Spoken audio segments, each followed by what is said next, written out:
الحمد لله نحمده ونستعينه ونستغفره ونؤمن به ونتوكل عليه ونعوذ بالله من شرور أنفسنا ومن سيئات أعمالنا من يهده الله فلا مضل له ومن يضلله فلا هادي له ونشهد أن لا إله إلا الله وحده لا شريك له ونشهد أن سيدنا ومولانا محمدا عبده ورسوله بالهدى ودين الحق أرسله صلى الله تعالى عليه وعلى آله وصحبه وبارك وسلم أما بعد فأعوذ بالله من الشيطان الرجيم بسم الله الرحمن الرحيم فقد قال الله تبارك وتعالى في القرآن المجيد والفرقان الحميد فإن بغت إحداهما على الأخرى فقاتلوا التي تبغي حتى تفيء إلى أمر الله فإن فاءت فأصلحوا بينهما بالعدل وأقسطوا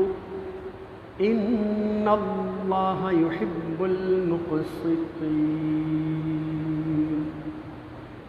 آمنت بالله صدق الله مولانا العظيم وصدق رسوله النبي الكريم ونحن على ذلك لمن الشاهدين والشاكرين والحمد لله رب العالمين. صلاة کے بعد قرآن مجید فرقان حمید کے 26ویں پارے میں سے سورہ الحجرات کی آیت نمبر 9 کا ایک حصہ آپ کے سامنے تلاوت کیا تھا، اور گزشتہ جمعے اسی آیت کا میں نے پہلا حصہ تلاوت کیا تھا. اور دو مومنین کے گروہ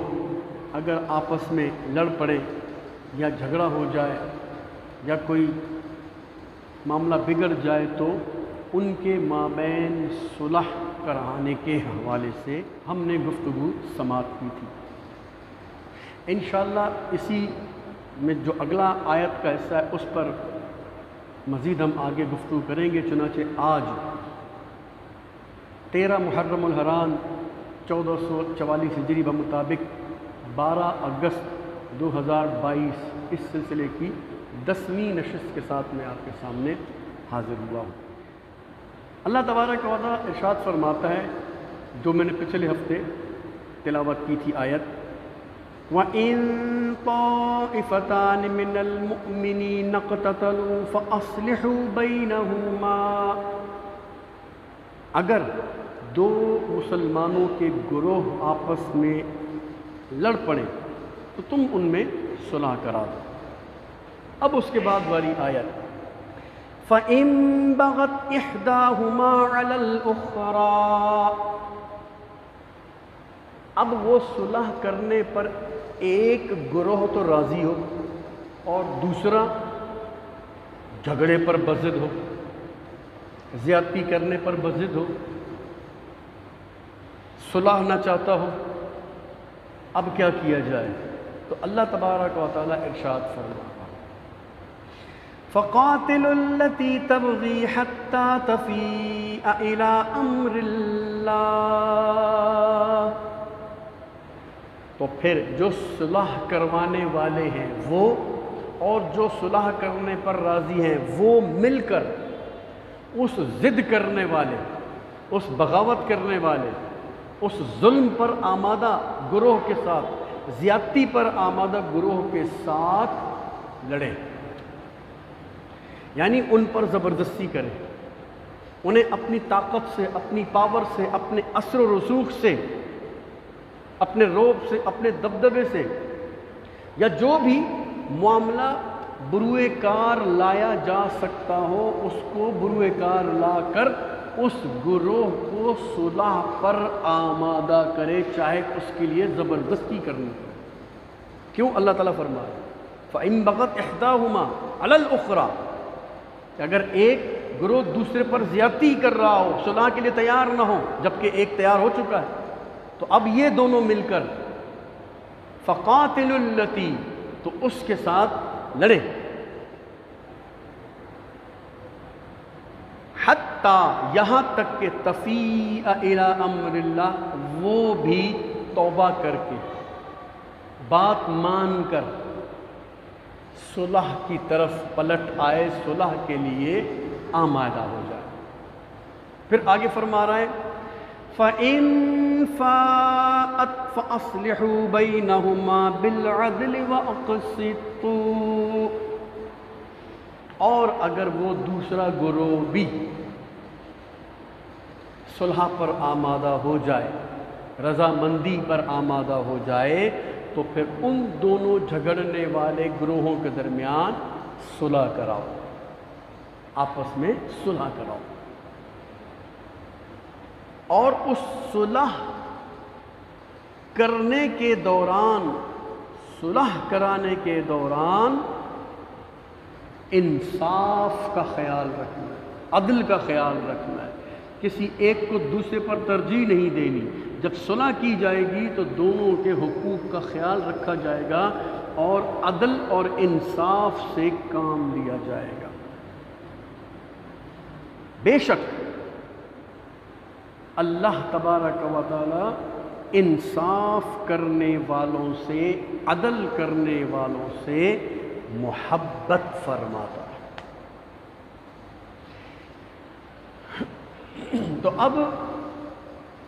جیسا کہ میں پچھلی 2-3 نشستوں میں، اگرچہ ہماری یہ 10ویں نشست ہے، لیکن پچھلی 2-3 نشستوں سے صحابہ کرام علیہم رضوان کے آپس کے معاملات کے حوالے سے میں گفتگو کر رہا ہوں، کیونکہ یہ آیتیں صحابہ کرام کے حوالے سے ہی نازل ہوئی ہیں۔ تو اب اللہ تبارک و تعالیٰ کا یہ کلام ہمیں بتاتا ہے کہ صحابہ کرام کے درمیان، چونکہ وہ بھی انسان تھے، اہل سنت و جماعت صحابہ علیہم رضوان کو نہ تو فرشتہ مانتی ہے، نہ نبی مانتی ہے، نہ معصوم مانتی ہے، لیکن اللہ تبارک و تعالیٰ کے پیارے نبی کی صحبت میں چونکہ وہ رہے، ان سے تربیت حاصل کرتے رہے، تو اللہ تبارک و تعالیٰ نے انہیں گناہوں سے محفوظ رکھا ہے، محفوظ رکھا ہے۔ ہم معصوم نہیں مانتے، معصوم صرف فرشتہ ہوتا ہے یا نبی کی ذات ہوتی ہے کہ ان سے گناہ سرزد ہو ہی نہیں سکتا، وہ حال ہے، ناممکن ہے کہ ان سے کوئی گناہ ہو جائے، نہیں کر سکتے وہ گناہ۔ لیکن صحابہ کرام علیہم رضوان کو ہم اہل سنت و جماعت معصوم نہیں مانتی، بلکہ محفوظ مانتی ہے، یعنی ان سے غلطی ہو سکتی، خطا ہو سکتی۔ اچھا، یہاں پر میں ایک بات اور بھی اپنے سننے والوں کے لیے، آپ لوگوں کے لیے، اور جو مجھے انٹرنیٹ پہ سنتے ہیں، یہ بات بتا دوں، ذہن میں رکھ لیں اس کو۔ غلطی ہونا یہ کوئی عیب نہیں ہے، یہ کوئی برائی نہیں ہے عام انسانوں کے لیے، کیونکہ انسان غلطی کا پتلا، ایک مشہور سا جملہ ہے، انسان سے غلطی ہو جاتی ہے، تو یہ کوئی ایسے اچنبھے کی بات نہیں، انسان سے غلطی ہو جاتی ہے، کبھی بھولے سے ہو جاتی ہے، کبھی بے دھیانی میں ہو جاتی ہے، کبھی توجہ نہیں ہوتی، ہو جاتی ہے غلطی، تو وہ انسان برا نہیں ہوتا۔ برا انسان وہ ہوتا ہے جو اپنی غلطی پر ڈٹ جائے، اپنی غلطی پر اڑا رہے، ضد پہ اتر آئے، وہ انسان برا ہو۔ کیوں؟ اللہ تبارک و تعالیٰ قرآن کریم میں جگہ جگہ ارشاد فرماتا ہے، مفہوم عرض کر رہا ہوں کہ اگر تم سے کوئی غلطی ہو جائے، خطا ہو جائے، توبوا الی اللہ، فوراً اللہ کی بارگاہ میں توبہ کر لیا کرو۔ کیوں؟ اللہ تبارک و تعالیٰ کا کلام پڑھنے کے بعد یہ سمجھ میں آتی ہے کہ اللہ تعالیٰ انسان کی اس معاملے کو جانتا ہے، اس کی اس کمزوری کو جانتا ہے کہ اس سے غلطی ہوگی، اور غلطی ہونے کے بعد پھر وہ خود بتاتا ہے کہ تم سے غلطی ہو جائے اس پہ ڈٹے نہ رہو، ضد نہ کرو، بلکہ کیا کرو، فوراً میری طرف رجوع لے آؤ، میں تمہیں معاف کر دوں گا، معاملہ ختم ہو جائے گا۔ لیکن جو لوگ اڑے رہتے ہیں، ضد کرتے رہتے ہیں، تو وہ لوگ پھنس جاتے ہیں اور تباہی اور بربادی کے رستے پر چل پڑتے ہیں۔ حضرت آدم علیہ السلام اور ابلیس ملعون کا جو واقعہ اللہ تعالیٰ نے قرآن کریم میں بیان فرمایا ہے، اس سے ہی سبق ملتا ہے کہ آدم علیہ السلام سے جو بھی معاملہ ہوا فوراً اللہ تعالیٰ کی بارگاہ میں رجوع کرنا، فوراً ربنا ظلمنا انفسنا وان لم تغفر لنا وترحمنا لنكونن من الخاسرین، یا اللہ ہمیں معاف کر دے۔ سمجھ نہیں پایا معاملے کو، اور شیطان مردود اکڑ گیا، انا خیر من، میں اس کو کیسے سجدہ کروں، میں تو بڑا افضل ہوں، یعنی تعویلیں اپنی غلطی کی پیش کرنے لگا۔ تو اس معذرت کرنے والے کو اللہ تبارک و تعالیٰ نے معاف کر دیا، اور اڑے رہنے والے کو قیامت تک کے لیے اور اس کے بعد بھی جو اللہ جانتا ہے مردود کرا، رجیم بنا۔ تو آپ دیکھو کہ صحابہ کرام علیہم رضوان کا طرز عمل، اول تو غلطیوں سے بچنے کی پوری وہ کوشش کرتے رہتے تھے، لیکن بشری تقاضوں کے تحت اگر ان سے کوئی غلطی ہو جاتی، کوئی خطا ہو جاتی، تو احادیث مبارکہ کے اندر یہ بہت سارے واقعات موجود ہیں کہ وہ دوڑے دوڑے سرکار کی بارگاہ میں آ جاتے تھے کہ یا رسول اللہ صلی اللہ علیہ وسلم، ہم سے یہ معاملہ ہو گیا، ہم سے یہ معاملہ ہو گیا، ہم سے یہ معاملہ ہو گیا۔ ان کو فوراً احساس ہو جاتا تھا کہ یہ ٹھیک نہیں ہوا، اور فوراً اللہ تعالیٰ کی بارگاہ میں رجوع لا کے اپنے معاملات کو بالکل ٹھیک کر لیتے۔ تو اللہ تبارک و تعالیٰ نے کہیں پر بھی انہیں برا نہیں کہا، غلط نہیں کہا، برائی بیان نہیں کی۔ تو جب اللہ تبارک و تعالیٰ نے انہیں برا نہیں کہا، اس کے رسول صلی اللہ علیہ وسلم نے ان کی کتنی خطائیں معاف کرنے کے بعد، ان کے کتنے معاملات اللہ کے بارگاہ میں پیش کر کے ان کی بخششیں کروانے کے بعد اپنے صحابہ کو کبھی برا نہیں کہا۔ تو پھر میں آج سوال کرتا ہوں کہ ہم میں سے پھر کس کو صحابہ کرام کو برا کہنے کی اجازت مل سکتی ہے؟ کس کو مل سکتی ہے؟ تو میرے بھائیوں، اگر یہ واقعات نہ ہوئے ہوتے تو ہمیں قرآن کریم کے بہت سارے احکامات نہ سیکھنے کو ملتے، نہ سننے کو ملتے، نہ ہم اپنی زندگیوں کو درست کر پاتے۔ بہرحال پھر بھی صحابہ کرام علیہم رضوان کے حوالے سے چند باتیں ذہن میں رکھنی چاہیے۔ وہ کیا ہیں؟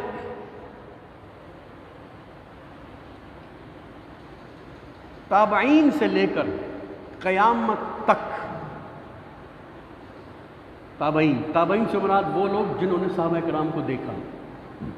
تابعین سے لے کر قیامت تک بڑے سے بڑا ولی، بڑے سے بڑا غوث، قطب، ابدال، بڑی سے بڑی ریاضت کرنے والا، روزے رکھنے والا، نمازیں پڑھنے والا، جنگلوں میں رہنے والا ولی کامل بھی کسی بھی صحابی کے مرتبے کو نہیں پہنچ سکتا۔ یاد رکھیں، اپنے دماغوں میں بٹھا لیجیے۔ اللہ تبارک و تعالیٰ کی بارگاہ میں جو قرب اور جو مرتبہ صحابہ کرام کو حاصل ہے، وہ کسی دوسرے امتی کو میسر نہیں۔ اور یہ بھی یاد رکھیے کہ آج پوری کوشش کرنے کے باوجود بھی یہ مرتبہ کوئی حاصل نہیں کر سکتا۔ اگر کوئی قطب ہے، کوئی ولی ہے، کوئی غوث ہے، تو وہ محنت کر کے، عبادت کر کے، کسی کی دعا سے غوث بن سکتا ہے، قطب بن سکتا ہے، ابدال بن سکتا ہے۔ دوسرا آدمی اس کو دعا دے کے بنا سکتا ہے، کوئی بڑا ولی اس کو دعا دے کے اس کو بڑے مرتبے پر پہنچا سکتا ہے، لیکن کوئی بھی بڑے سے بڑا ولی کسی کو دعا دے کر بھی صحابی کے مرتبے پر نہیں پہنچا سکتا۔ یہ یاد رکھو، اتنا بڑا مرتبہ ہے۔ کیوں؟ صحابی ہونے کے لیے نبی کریم صلی اللہ علیہ وسلم کو ایمان کی حالت میں ان کی حیات ظاہری میں دیکھنا شرط ہے، اور وہ ممکن ہی نہیں ہے۔ تو اگر آج کوئی خواب میں نبی کریم صلی اللہ علیہ وسلم کو دیکھ لیتا ہے تو اس کو صحابی تھوڑی کہیں گے۔ بہرحال اہل سنت کے خواص اور عوام پہلے سے آخری درجے تک کے تمام صحابہ کرام کو انتہا درجے کا نیک اور متقی جانتے ہیں۔ یاد رکھو، یہ اہل سنت و جماعت کا ہی جو ہے وہ درجہ امتیاز ہے کہ وہ ہر صحابی کو درجے میں چاہے جتنا بلند ہو یا نیچے کی طرف جتنا بھی ہو، متقی اور پرہیزگار مانتا ہے۔ اب اہل سنت کی احتیاط دیکھیے، کیوں اہل سنت و جماعت جو ہے وہ صحابہ کرام علیہم الرضوان سے اتنی محبت کرتا ہے کہ ان کے آپس کے درمیان اگر کوئی بھی معاملات ہوئے، کسی نے کسی کے ساتھ کیا معاملہ، کسی نے کسی کو کے ساتھ لڑائی ہو گئی، کسی کے ساتھ کوئی زیادتی ہو گئی، کچھ بھی ہو گیا، وہ کہتے ہیں بھائی وہ بڑے تھے، وہ جانے، ان کا کام جانے، ہم کیوں اس میں پڑھیں، ہم کیوں اس میں پڑھیں؟ تو وہ اس میں نہیں پڑھتے۔ یہاں تک کہ علماء کرام فرماتے ہیں کہ جو صحابہ کرام کے معاملات کے حوالے سے اس نے یہ زیادتی کر دی، اس نے وہ غلطی کر دی، اس نے یوں کر دی، یعنی برائی کے حوالے سے کوئی بات کرے، علماء فرماتے ہیں کہ یہ کرنے والا حرام کا مرتکب ہوتا ہے، یہ کرنے والا حرام کا مرتکب ہوتا ہے۔ حرام ہے صحابہ کرام کی حوالے سے ان بحثوں کو چھیڑنا کہ جس میں ان کے آپس کے معاملات ہیں۔ باپ دیکھو نا، اگر ماں باپ آپس میں کسی بات پہ لڑ پڑے ہیں، ہو جاتا ہے گھر میں میاں بیوی لڑ پڑتے ہیں، تو اب دیکھو جو اولاد ہے اس کے اوپر ماں اور باپ دونوں کے حقوق ہیں۔ کوئی بھی ماں کا ساتھ دے گا تو باپ کا نافرمان کہلائے گا، باپ کا ساتھ دے گا تو ماں کا نافرمان کہلائے گا۔ تو ایسے میں کیا کرنا چاہیے؟ چپ رہنا چاہیے، بھائی تم دونوں آپس میں جو کرنا ہے کر لو، صلاح کرنی ہے کرو، میں تم دونوں کے بیچ میں نہیں آؤں گا، اس لیے کہ تم دونوں میری جنت ہو، تم دونوں میری جنت ہو، میرے ماں باپ ہو، تم میری جنت ہو۔ میں کسی کو بھی ایک کو ناراض کر کے اپنی آخرت کو خراب نہیں کر سکتا۔ تو اہل سنت و جماعت بالکل اسی طرح صحابہ کرام کے حوالے سے جو ان کے آپس کے معاملات ایسے تھے جن پر قرآن کریم کی تنبیہات ہیں، احادیث کے اندر واقعات ہیں، تو ان پر وہ گفتگو یوں نہیں کرتے کہ اللہ کے پیارے نبی صلی اللہ علیہ وسلم نے فرمایا کہ میرے صحابہ کو کبھی بھی تنقید کا نشانہ مت بنانا۔ اعلیٰ حضرت رحمۃ اللہ تعالیٰ نے ایک حدیث کتاب میں نقل فرمائی ہے، آپ فرماتے ہیں کہ نبی مکرم نور مجسم شاہ بنی آدم صلی اللہ علیہ وسلم نے ارشاد فرمایا کہ ضرور میرے صحابہ سے انسان ہونے کے ناطے سے کچھ معاملات ہو جائیں گے جیسے کہ ہر انسان سے ہوتے، لیکن اللہ تبارک و تعالی میری برکت سے، میرے فیض، میری شخصیت کی وجہ سے ان سے درگزر فرمائے گا۔ کیوں؟ اس کے نبی کے ساتھ ہی ہے نا، وہ معاف کر دے گا۔ تو تم ہرگز ان کے ان معاملات میں بحث مباحثہ کر کے اپنی آخرتوں کو خراب مت کرنا۔ تو یہ اہل سنت و جماعت کو علماء کرام یہی سمجھاتے آئے کہ صحابہ کرام کے حوالے سے کبھی بھی الٹی سیدھی باتیں اپنے منہ سے نہ نکل۔ اچھا، پھر ایک اور نقطہ سمجھ میں آتا ہے کہ اگر صحابہ کرام علیہ رضوان سے کوئی ایسا فعل ہو جائے جو کسی کم نظر، کسی گھٹیا انسان کی نظر میں ایسا ہو کہ جناب یہ تو بہت غلط تھا، اور اس کو اعتراض کرنے کی گنجائش مل جائے، تب بھی جو عاشق ہوتا ہے، جو محبت کرنے والا ہوتا ہے، وہ اس کے اندر سے بھی کوئی اچھی بات نکال کر صحابہ کرام علیہ رضوان کی برائی سے بچا رہتا ہے۔ جیسے مثال دے رہا ہوں آپ کو، کوئی شخص آ کر کہتا ہے کہ یار تیرا باپ گالیاں دے رہا تھا، بہت بری گالیاں دے رہا تھا، اور ایک تو بڑی خطرناک گالی دی اس نے۔ اب اگر میں اپنے باپ کو یہ جانتا ہوں کہ وہ، مثال دے رہا ہوں، گالی نہیں دیتا، آپ میں سے کسی کا باپ بھی گالی نہیں دیتا، لیکن ایک شخص آ رہا ہے میں قسم کھانے کے لیے تیار ہوں تیرا باپ فلانی جگہ کھڑے ہوئے گالی دے رہا ہے، تو ایک فرما بردار اور سمجھدار بیٹا کیا کرے گا؟ وہ یہ کرے گا اور یہ کہے گا کہ یار بے دھیانی میں نکل گئی، میرا باپ دیتا نہیں ہے گالی، میں سمجھانے کے لیے کہ دیتا نہیں ہے گالیاں، دھیان نہیں رہا ہوگا، غصے میں آ گیا ہوگا، کوئی مزاج کے خلاف ایسی بات ہوگی کہ وہ قابو نہیں پا سکے ہوں گے اور منہ سے نکل گئی ہوگی، انسان خطا کا پتلا ایسے ہو گیا ہوگا۔ لیکن اس ایک دفعہ کے اس واقعے پر میں اپنے باپ سے خدا نخواستہ نفرت کرنے نہیں لگ جاؤں گا، میں یہ کہوں گا انسانی کمزوری کی وجہ سے ہوگا۔ تو صحابہ کرام بھی انسان تھے، تو اس چیز کا خیال رکھنا چاہیے۔ اس کی وجہ یہ ہے کہ اللہ تعالیٰ نے فرمایا رضی اللہ عنہم ورضوا عنہ، کہ اللہ عز و جل ان سے راضی، وہ اللہ سے راضی ہے۔ مسلمانوں پر لازم ہے کہ ان جھگڑوں کے سبب جو صحابہ کے درمیان ہوئے، ایک دوسرے کو کبھی بھی گمراہ نہ کہیں، نہ ہی فاسق جانے، نہ ہی وہ کسی کو ایک دوسرے کا دشمن گردانے،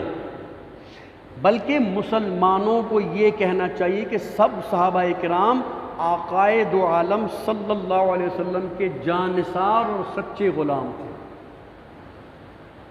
اللہ تعالیٰ اور اس کے رسول صلی اللہ علیہ وسلم کی بارگاہ میں معظم، معزز اور ہدایت کے ستارے ہیں، یہ کہنا چاہیے،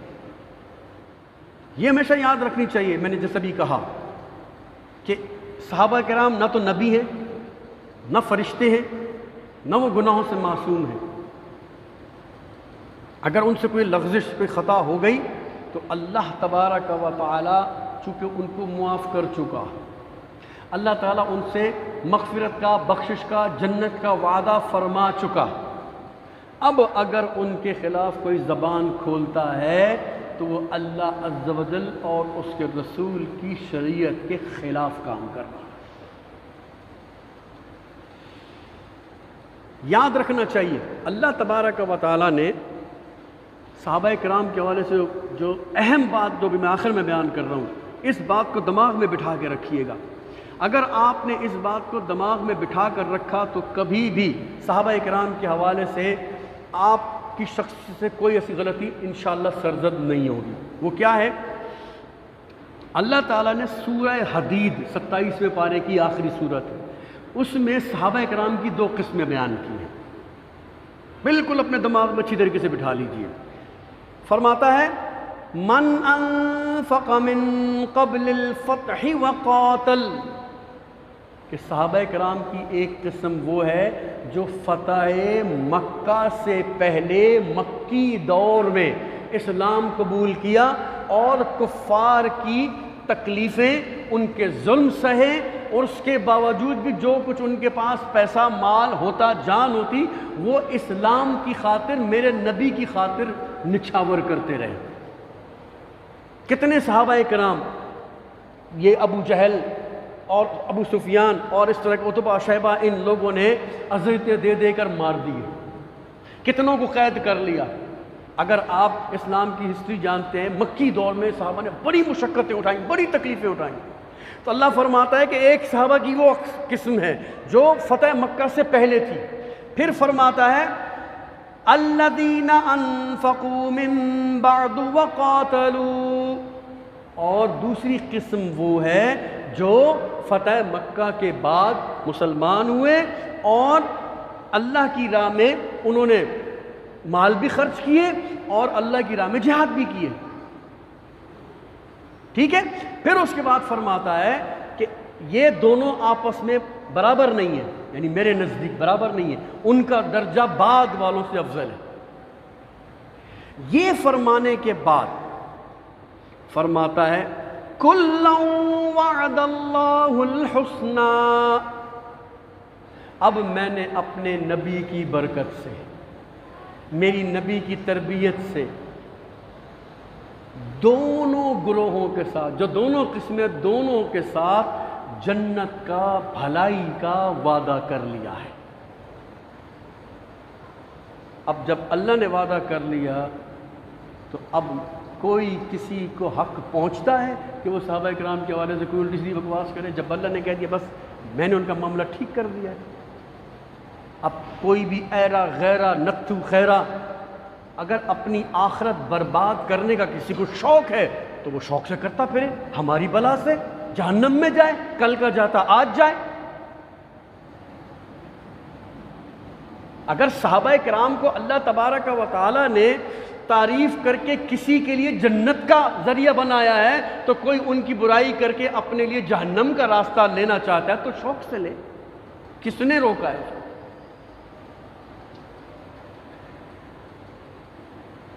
پھر اسی پر بس نہیں کیا، پھر ایک اور مقام پہ اللہ تعالیٰ فرماتا ہے اولئک عنہا مبعدون، یہ میرے نبی کے صحابہ قیامت کے روز جہنم سے دور رکھے جائیں گے، لا یسمعون حسیسها، کتنا دور رکھے جائیں گے؟ جہنم کی بھنک کھٹکا تک نہیں سنیں گے،